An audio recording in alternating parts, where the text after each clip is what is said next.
the latest military news update. This is AFP Community News, hosted by Rofh Suzon every 12 noon, Mondays to Fridays.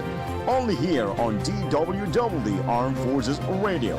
One AFP for a stronger Philippines.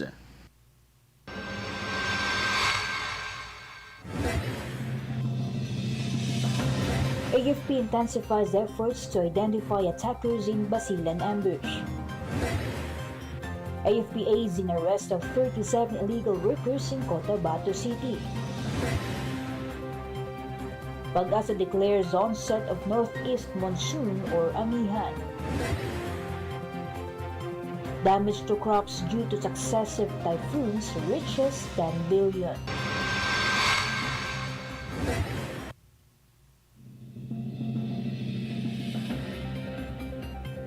Good day everyone, as well to our troops at Camp Emilio Ginaldo, Quezon City. Today is Wednesday, November 20, and we will bring you the latest news from the armed forces and other information around the Philippines. I am Rofh Suzon for AFP Community News. DWDD Armed Forces News. For the brief overview of our stories, the Armed Forces of the Philippines is actively working to identify the perpetrators of an ambush that injured 2 soldiers in Albarca, Basilan. Brigadier General Alvin Luzon, the commander of the Army's 101st Infantry Brigade, confirmed the attack involved a local armed group and emphasized that efforts are underway to track down the suspects. He noted that the military has coordinated with Moro Islamic Liberation Front leaders in the area who were assisting in the pursuit operations to locate the lawless elements behind the assault. A local armed group ambushed a military vehicle carrying troops of the 45th Infantry Battalion en route to a medical mission in Akbar town. DWDD Armed Forces News. The Armed Forces of the Philippines assisted the Bureau of Immigration and National Bureau of Investigation in arresting 37 Chinese nationals illegally working at a mall construction site in Cotabato City. The operation followed a BI mission order triggered by reports of unauthorized employment. The AFP's support ensured the operation's success, demonstrating its commitment in upholding the national laws and security. Armed Forces Radio report. We have a report coming in from Bea about AFP Chaplain Service marks 87th anniversary with Harmony Center inauguration. Yes, Rofh, the Armed Forces of the Philippines Chaplain Service celebrated its 87th founding anniversary by inaugurating the newly established Harmony Center. Honorable Jude A. Asidre graced the event as a guest of honor alongside Lieutenant General Jimmy D. Larida, AFP Deputy Chief of Staff, with the theme CHS at 87, Strengthening Moral and Spiritual Resiliency for the Art of Soldiery. The celebration highlighted the chaplain service's vital role in fostering the moral and spiritual well-being of AFP personnel. This is Beatrice reporting for AFP Community News, one AFP for a stronger Philippines. Thank you, Bea. DWDD Armed Forces News. President Ferdinand Marcos Jr. and Defense Secretary Gilberto Chodoro Jr. welcomed United States Defense Secretary Lloyd Austin III during his 4th visit to the Philippines, reaffirming their commitment to a free and open Indo-Pacific. Secretary Austin announced $1 million in additional on U.S. humanitarian aid to assist with Super Typhoon Pepito recovery efforts. Key milestones included the signing of a General Security of Military Information Agreement to enhance the intelligence sharing and the groundbreaking for a new bilateral combined coordination center to improve joint operations and humanitarian responses. In Palawan, Secretary Austin and Secretary Chodoro visited the Antonio Bautista Air Base and discussed these strategies to strengthen the maritime domain awareness and operational planning, focusing on the South China Sea. DWDD Armed Forces News. The Philippine Air Force marked a milestone with a groundbreaking ceremony for its housing relocation and replication project in New Clark City. The initiative, in collaboration with the base's Conversion and Development Authority, aims to relocate and replicate the PAF facilities within 313 hectares of the area. Key officials led the ceremony, highlighted by a time capsule laying. Local government leaders and representatives from Clark Development Corporation and Clark International Airport Corporation also attended. This transformative project promises modernized facilities for Philippine Air Force personnel while fostering regional development in New Clark City and nearby communities. Armed Forces Radio Report. And now let's hear our report on the ground about PMAFI strengthens ties with Philippine Military Academy through annual visit. Go for the details, Try. Yes, good afternoon. The Philippine Military Academy Foundation Incorporated conducted its annual visit to the Philippine Military Academy in Baguio City. The PMAFI Board of Trustees met with PMA officials, held a dialogue with faculty, and conducted a membership campaign for first-class cadets. The foundation also handed over the equipment and book donations and recognized outstanding instructors with Teaching Excellence Awards. Since 1988, PMAFI has provided vital support to PMA through grants, scholarships, and resources, enhancing the Academy's education and training programs for the Cadet Corps of the Armed Forces of the Philippines. This is Shai Rivera reporting for AFP Community News, One AFP for a Stronger Philippines. Thank you so much, Shai. DWDD Armed Forces News. The 101st Infantry Brigade, in collaboration with the 60th and 25th Infantry Battalions, along with the Philippine Dermatological Society and UCCP Crossroads, conducted a virtual skin consultation to provide free dermatology services to local communities in Davao de Oro. The initiative, supported by local government units, established 3 satellite clinics that serve 59 patients across Davao de Oro and Davao del Norte. This partnership emphasizes the military's commitment in supporting community health and raising awareness about proper skincare practices. DWDD National News. For our national news, Pag-asa declared the start of the Northeast Monsoon, or commonly known as Amihan season. This means that the northeasterly wind flow, or the wind that blows from the east, is expected to be more dominant. The Amihan season will bring cold and dry air, episodes of wind and cold temperature surges, as well as increasing prevalences of rough sea conditions, especially over the seaboards of Luzon, are also expected in the coming months. Armed Forces Radio Report. Let us hear more updates from Angel about Davao de Oro hosts ICS executive course to strengthen disaster response. Yes, Rofh, the Provincial Disaster Risk Reduction and Management Council of Davao de Oro hosted a one-day Incident Command System Executive Course training to enhance disaster resilience in the region. Brigadier General Babak, commander of the 101st Infantry Pag-asa Brigade, joined local officials and emergency responders, reaffirming the brigade's commitment to disaster preparedness. The course focused on improving emergency management skills, covering key ICS modules and stressing the importance of effective disaster response as demonstrated during the Masara landslide in February 2024. This is Angel Cruz Kamomot reporting for AFP Community News, One AFP for Stronger Philippines. Thank you so much, Angel.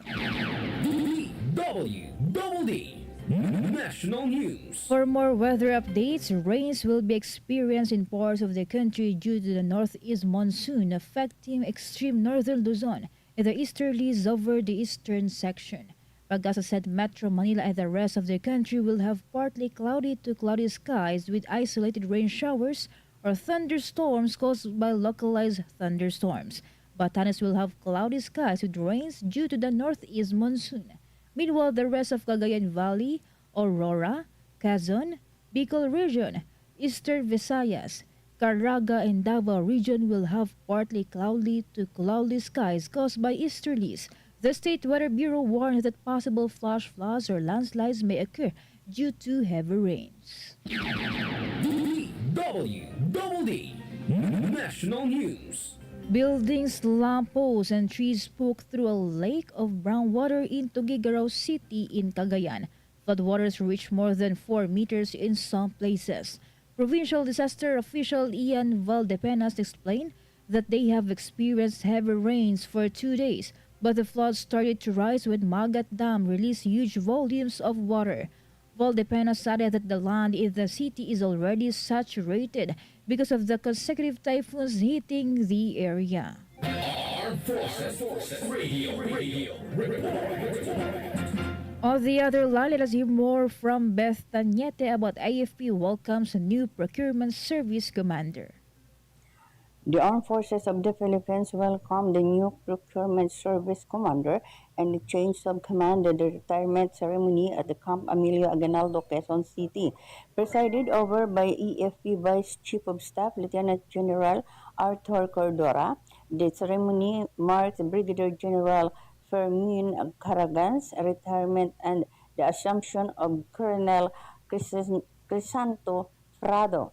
Lieutenant General Cordora presided the outgoing commander's contribution in enhancing procurement processes and expressed confidence in the new chief leadership and advanced the EFA's mission. This is Betanieta reporting for the EFA Community News, one EFA for a stronger Philippines. Thank you, Beth Tanyete.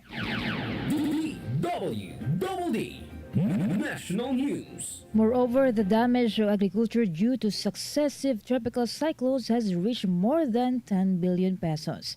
The Department of Agriculture spokesperson Ordel de Mesa said some of the agriculture areas are supposed to be recovering following the recent disasters, but they find themselves having a hard time doing that. He mentioned that the damage is bad and the agri sector is experiencing extraordinary circumstances. Among the hardest hit areas during the recent series of storms were Cagayan Valley, Central Luzon, and Bicol. DWDD National News. Magnitude 5.2 earthquake shook Davao Occidental yesterday afternoon. According to FIVOX, the tremor occurred around 4:34 p.m., some 54 kilometers southeast of Don Marcelino town. FIVOX Director Teresito Bacolcol said the depth of focus of the earthquake was 56 kilometers. Intensity 3 was recorded in the same municipality. Armed Forces Radio. From Solcom, let us hear from Jess about 22nd Infantry Battalion clashes with NPA terrorists in Sorsogon. Yes, Rofh. Troops from the 22nd Infantry Valor Battalion engaged in an encounter with the members of New People's Army yesterday, November 19, 2024, in Barangay Cabitan, Bulan, Sorsogon. The confrontation occurred as part of the battalion's ongoing security operation to protect the residents and address the threat of the terrorism in the province. The 22IB remains steadfast in its mission to maintain peace and stability in the region, ensuring the safety of the local communities while actively pursuing armed groups that pose a threat to the public security. The Philippine Army continues to call on remaining NPA members to surrender and take advantage of the government's reintegration program for a peaceful return in the mainstream society. This is Jess from Solcom reporting for AFP Community News, 1 AFP for a stronger Philippines. Thank you, Jess from Solcom. U.S. Secretary DWDD National News. For other national news, President Ferdinand Marcos Jr. reaffirmed the country's desire to further strengthen its ties with the United States. Marcos said he was able to schedule a phone call to President-elect Donald Trump Tuesday morning. The president also disclosed that he was planning to meet with Trump as soon as he can. He then reminded the president-elect that Filipinos in America overwhelmingly voted for him. DWDD National News. Over 200,000 cyber attacks are recorded daily in the Philippines, targeting the country's telecommunications sector. Department of Information and Communications Technology Undersecretary Jeffrey E.N.D. disclosed that government websites are the primary targets, accounting for 50% of these attacks.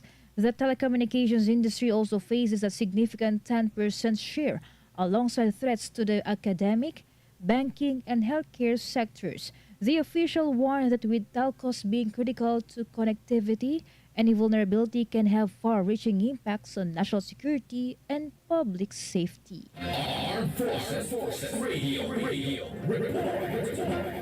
From Palawan, let us hear more updates from Junes about U.S. Defense Secretary visits AFP Western Command to review new Philippine Navy equipment. U.S. Secretary of Defense Lloyd Austin III visited the Armed Forces of the Philippines Western Command in Palawan on Wednesday, 19 November 2024, to inspect newly acquired Philippine Navy equipment, underscoring the growing defense cooperation between the United States and the Philippines. Secretary Austin was joined by Philippine Secretary of National Defense Gilberto Teodoro Jr., AFP Chief of Staff General Romeo Browner Jr., and other top military officials during the visit, which highlighted the strengthened partnership between the two countries in bolstering regional security and maritime defense. During the visit, Austin and Teodoro were briefed on the latest acquisition aimed at enhancing the capabilities of the Philippine Navy, particularly in safeguarding the nation's vast maritime territory. These new assets are part of ongoing efforts to modernize the AFP under the Mutual Defense Treaty and the Enhanced Defense Cooperation Agreement between the U.S. and the Philippines. The inspection also featured a demonstration of the equipment's operational capabilities, including advanced surveillance systems and naval vessels designed for more effective patrolling and defense of the Philippines' territorial waters. The U.S. Secretary of Defense expressed his support for the continued growth of the Philippine military and reiterated America's commitment to helping its ally in securing its sovereignty and addressing regional challenges. We stand firmly with our Philippine partners as they strengthen their defense capabilities, Austin said in a statement. The United States remains committed to the security of the Philippines and to maintaining peace and stability in the Indo-Pacific region. And that's the latest update. This is Private Pelayo reporting for the AFP Community News, One AFP for Stronger Philippines. Thank you, Junes from Palawan. Armed Forces Radio. Let us hear more updates from Joanne of First Year G about NOLCOM JDF Tala expands peace program with new batch of trainees. The third batch of the Peace Program, a training for work initiative by the 5th Infantry Division Philippine Army in collaboration with Career Builder Skills Training and Assessment Center Incorporated, has officially commenced on November 19, 2024 at 5th Division Training School. This batch consists of 67 participants, including youth members, representatives from people's organizations, and military dependents. The participants of the third batch of the 5th ID Peace Program came from areas under the 502nd Infantry Brigade and 503rd Infantry Brigade, which includes the provinces of Cagayan, Kalinga, Apayao, and Isabela. As a background, the 5th IDP's program was initiated to provide training and employment opportunities to various sectors. The program was first launched last August this year. Its inaugural session was held within the camp, followed by a second batch in the Ilocos region, and now the third batch is being conducted once again within the 5th ID camp. A total of 117 individuals have successfully completed the program. These graduates are currently employed and have opportunities to work abroad. The 5th IDP's program is designed to offer sufficient training with guaranteed employment opportunities. Meanwhile, the Career Builder Skills Training and Assessment Center Incorporated, a TESDA-accredited non-government organization, provides the necessary skills training to the beneficiaries aiming to improve their quality of living. This is John Sagaok reporting for AFP Community News, One AFP for Stronger Philippines. Thank you so much, Joanne. DWDD National News. Moving on to another story, House Deputy Minority Leader and Bagong Henerasyon Party List Representative Bernadette Herrera has pushed for a congressional inquiry into digital wallet transactions. This follows a spate of unauthorized money transfers involving GCash. In a statement, Herrera mentioned that the latest incident mirrors a similar breach that happened in May 2023 where many GCash users discovered unauthorized deductions from their accounts. She emphasized that with millions of Filipinos relying on digital wallets for daily transactions, it is critical for Congress to probe the security and regulatory frameworks surrounding financial technology services. DWDD National News. A Catholic bishop expressed hope that the long-awaited transfer of Mary Jane Veloso may happen soon. Antipolo Bishop Roberto Santos said that the news of Veloso's transfer to the Philippines was a crucial moment for her and her family. He urges the public to remain hopeful and united in the efforts to seek justice and mercy for Veloso. Veloso is an overseas Filipino worker who has been on death row in Indonesia for over a decade. Armed Forces Radio.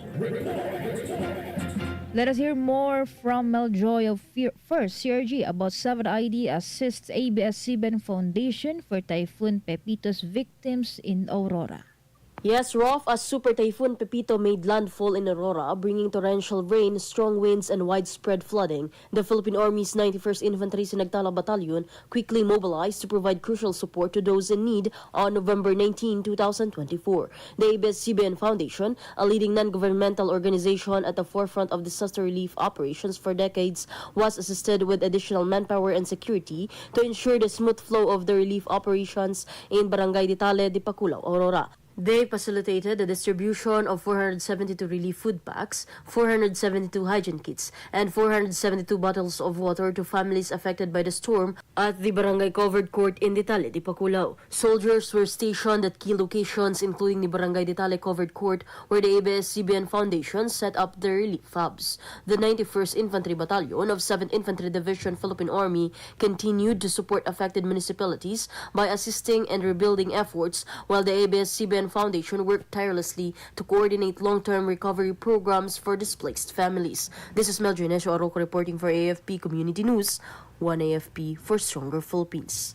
Thank you, Meljoy. Armed Forces Radio.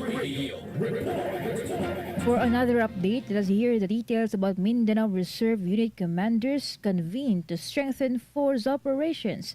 Go ahead, Gina. Yes, Rofh, nearly 200 Ready Reserve Unit commanders, ROTC commandants, and corps commanders from across Mindanao gathered at the 4th ID headquarters, Cagayan de Oro City for a 2-day convention. The event, led by the 10th Regional Community Defense Group of the Army Reserve Command, focused on enhancing reserve force operations in support of national defense and disaster response. Participants attended workshops on policies, logistics, and training to improve their readiness for emergencies. 4th ID Commander Major General Jose Maria R. Cuerpo II emphasized the vital role of reservists in national security, emphasizing innovations and best practices to enhance the Philippine Army's operational capacity. This is Gina reporting for AFP Community News, 1 AFP for a Stronger Philippines. Thank you, Gina. DWDD National News. The report of the Interior Local Government announced that 714 local government units nationwide will receive the coveted 2024 Seal of Good Local Governance or SGLG award. The SGLG gives recognition to provinces, cities, and municipalities that excel across a range of critical performance areas.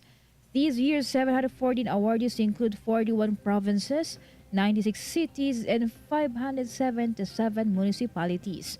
Central Zone emerged as the top-performing region with 106 awardees, followed by Ilocos region with 83 and Western Visayas with 62. DWDD Armed Forces News. And that's all for today's broadcast. Thank you so much for joining us, especially to our audience in our Facebook page, AFP Radio DWDD. Don't forget to tune in tomorrow for more updates, same time and same station. Again, this is Rofh Suzon for AFP Community News, 1 AFP for a Stronger Philippines. Behold the latest military news update. This is AFP Community News, hosted by Rofh Suzon every 12 noon, Mondays to Fridays. Only here on DWDD Armed Forces Radio, 1 AFP for a Stronger Philippines. Ito ang DWDD 1134 kHz AM. Balita, impormasyon at musika Ito ang DWDD AFP Radio, Boses ng Kawal Pilipino. Kayo ay nakatutok sa DWDD AFP Radio. Kami po ay kasapi ng KBP, Kapisanan ng mga Broadcaster ng Pilipinas.